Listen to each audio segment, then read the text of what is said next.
Morning, everyone. Good morning, Rabbi. We're learning Mishna Kesubos, Perek Dalet, Chapter 4, Mishna Yud, Mishna 10. So the Mishnayos have been discussing when certain parts of the Ksuba, the husband leaves them out. And that even though he leaves them out, doesn't make a difference. The obligation still remains. So the next example is the following. It's going to read the words of the Mishnah first. Loi kasav lo, if he did not write for her in the Ksuba, Benin Dechrin, male sons, that you will have from me, meaning that we will have together. Inon yersin ksaf ksubsich. They shall inherit the money of your ksuba, yasser al chulakeyon, more than their portion, the imachayon, with their brothers. He did, again, what did he not write? This is part of the ksuba, but he didn't write it. The sons that we will have together, they shall inherit the money of your ksuba over their portion together with their brothers in the rest of my estate. Chayev, he is still obligated, Shutanai based in, because this is a rabbinic requirement.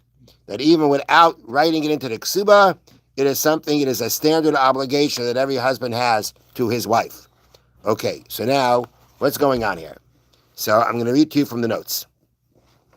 A husband inherits his wife's possessions when she dies.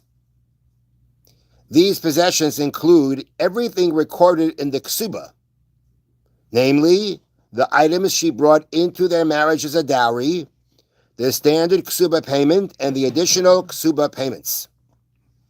Okay?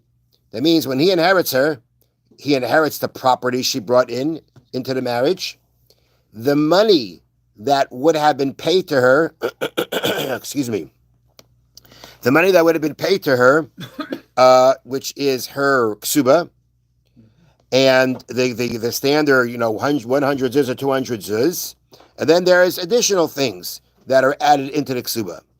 So if she dies first, he inherits this. Now, when it comes to the ksuba, he's not inheriting anything. It basically means he's not going to have to pay it. However, then when he dies, all his possessions, including those he inherited from his wife, go to his sons, right? That's how Yerusha goes. That's how inheritance goes. According to the Torah law, if he has sons from 2 or more wives, they share everything equally, right? Whatever the estate of the man is when he dies, his sons, no matter from which wife they are, all divide up his estate equally. Now, again, if there's a Bachar, the Bachar gets a double portion. Mm-hmm. But it makes no difference, how many sons he has from which wife and how much ksuba money or properties, right, are left over, how much or what he got from which wife. At the end of the day, all his sons, according to Torah law, divide up his estate equally. The sages decreed, however, that the possessions recorded in the ksuba of each wife go only to her sons.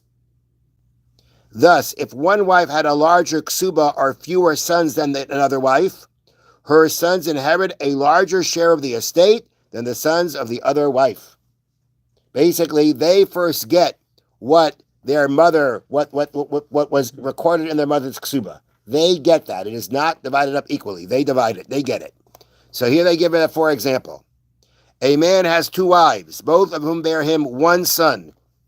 Just giving an illustration. Wife A has a ksuba of 300 zuz. That's what he promised her. And wife B has a ksuba of 400 zuz. When the wives die, he inherits their 700 zuz. He also has 500 zuz from other sources. That's the rest of his estate. Thus, when he dies, he leaves an estate of 1,200 zuz. The 1,200 zuz are not divided equally between the 2 sons, which each receiving 600. There's 1 son from one son from the other. According to Torah law, that's what would happen. Rather, the son of wife Hay inherits her 300, plus the 250 that is his share of the rest of the estate, making a total of 550. The son of wife B inherits her 400, plus his 250, for a total of 650. Okay? So that is what this is called Kesubos B'nin Dichrim, the ksuba of the male sons. Okay? Now, why did they do this, Chazal? Why did they do this? The sages enacted this law so that fathers would not be deterred from giving large dowries to their daughters. Before the decree, a father might be concerned that if his daughter were to die before her husband, and the husband also had sons from a different wife, the dowry would be inherited not only by his grandchildren, but also by the children of the other wife. And therefore, because of that concern, he won't want to give such a big dowry to his daughter. And therefore, the rabbinic decree made it more likely that a dowry provided by a father for his daughter would remain in his family. That's the reason behind it. The last point that is brought out about this halacha is the following. The decree applies only where the total value of the estate is at least a dinar, more than the Kesubos of both wives, so that the biblical method of dividing the estate equally among the sons is fulfilled with at least 1 dinar. Meaning, basically what's happening here is that the Chachamim are, changing the law of Yerusha that the Torah dictated. Okay, they don't want to do that completely. They want to have it possible that there should be an amount that is divided equally following the Torah law, actually the essential Torah law. The essential Torah law of dividing inheritance, the minimum amount that's considered a division is that of a dinar. Not a lot, but that's what it is. If they can divide a dinar, meaning besides for what each one takes for his mother's ksuba, there's a dinar left in the estate to divide equally, that is when this decree takes place. That's when this halacha comes in.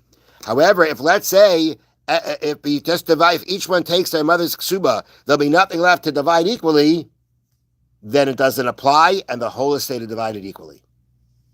So that is what this halacha is from this Mishna, that we say that if the husband did not write this in the ksuba, nonetheless, it is, because it's a Tanai based in, it's a requirement of the court. The Chaim made it an essential requirement. Therefore, even without him writing the ksuba, this has to be fulfilled.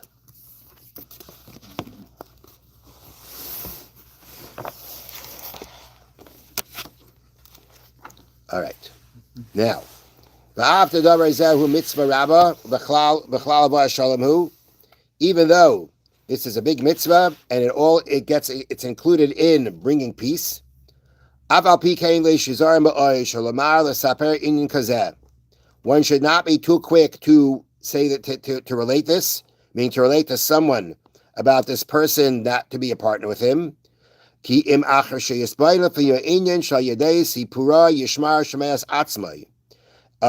Only after some serious contemplation, that through his telling the story, the one who hears it will guard himself.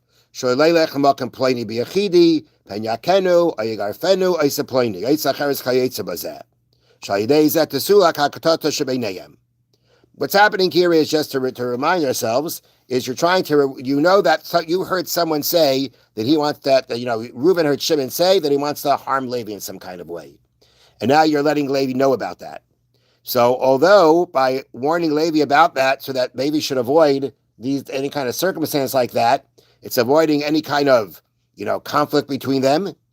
Okay.